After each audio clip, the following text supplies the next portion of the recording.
नमस्कार विद्यार्थी मित्रांनो, मी श्याम सर आपल्या सगळ्यांचं आपल्या आवडत्या यूट्यूब चॅनलमध्ये मी सहर्ष स्वागत करतो।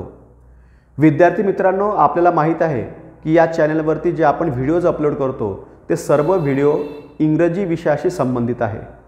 आजही भरपूर विद्यार्थ्यांच्या मनामध्ये इंग्रजीची भीती आहे। मग ती इंग्रजी बोलण्याची भीती असेल, इंग्रजी लिहिण्याची भीती असेल किंवा इंग्रजी वाचण्याची भीती असेल, तर ही सगळी भीती विद्यार्थ्यांच्या मनामधून कायमस्वरूपी निघून जावी आणि विद्यार्थ्यांमध्ये एक आत्मविश्वास यावा, हाच आपल्या यूट्यूब चॅनलचा उद्देश आहे आणि याच उद्देशाने आपण हे चॅनल बनवलेलं आहे। पण आजचा जो व्हिडिओ आहे हा इंग्रजी विषयाशी संबंधित तर आहेच, परंतु एक फन म्हणून, एक गंमत म्हणून किंवा सहज एक आनंद म्हणून आजचा व्हिडिओ आपण बनवत आहोत। आणि मला माहीत आहे की हा जो फन आहे किंवा ही जी गंमत आहे ही जर आपल्याला पूर्ण पाहायची असेल तर हा व्हिडिओ शेवटपर्यंत बघा।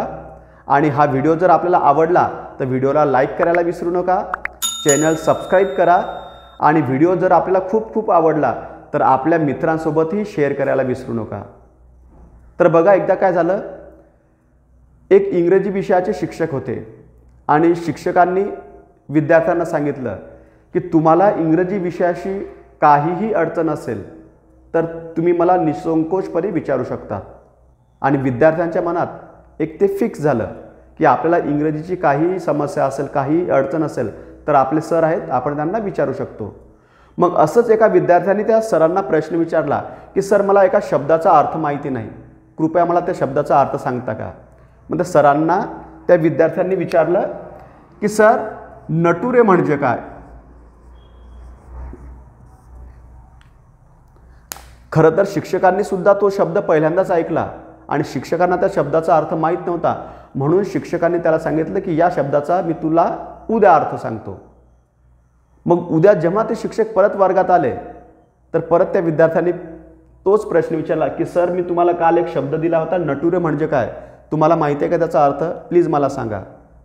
आणि तो विद्यार्थी तो जो शब्द आहे किंवा तो जो प्रश्न आहे तो सिरियसली विचारत होता। मग सरांना असं वाटलं की खरोखर मलाही या शब्दाचा अर्थ माहीत नाही। मग सरांनी त्याला सांगितलं की आणखी मला 1-2 दिवस वेळ दे, मी या शब्दाचा अर्थ शोधून तुला सांगतो। मग शिक्षकांनी डिक्शनरी बघितली, इंटरनेट सर्च केलं, गूगल सर्च केलं, पण शिक्षकांना या नटुरेचा अर्थ मात्र काही समजला नाही। परत 2-3 दिवसानंतर परत त्या विद्यार्थ्यानं सेम प्रश्न विचारला की नटुरे म्हणजे काय।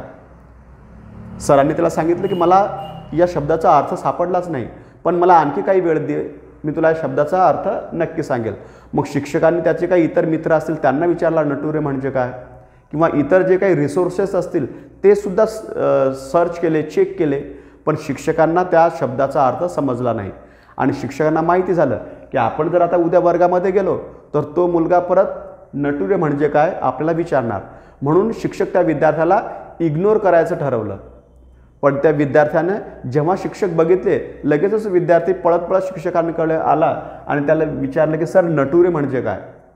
तेव्हा जे शिक्षक आहेत ते चिडून त्याला म्हणाले की मी खूप सर्च केलं पण मला या नटुरे शब्दाचा काही अर्थ समजला नाही, मला तू सांग हा शब्द तू कुठं बघितला।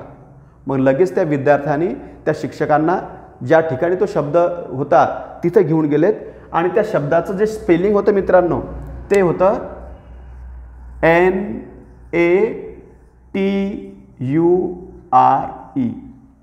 नटुरे। तो बरोबर सांगत होता नटुरे म्हणजे काय, पण खरोखर हा शब्द आपण नटुरे असा वाचणार का, नक्की नाही। या शब्दाचं जे प्रोनाउन्सिएशन ते नटुरे नाही तर आहे नेचर, राईट। पण भरपूर वेळेस काही चुकीची मेथड वापरून किंवा चुकीची पद्धत वापरून आपण इंग्रजी वाचायला शिकलो आणि भरपूर वेळेस आपल्या इंग्रजी वाचताना काही चुका होतात। नटुरे, मग करेक्ट इंग्रजी कशी वाचायची तर आपण ते आधीच्या व्हिडिओमध्ये शिकलो आहोत की फोनिक साऊंडच्या मदतीनं आपल्याला करेक्ट प्रोनाउन्सिएशन च्या माध्यमातून आपल्याला इंग्रजी वाचता येते।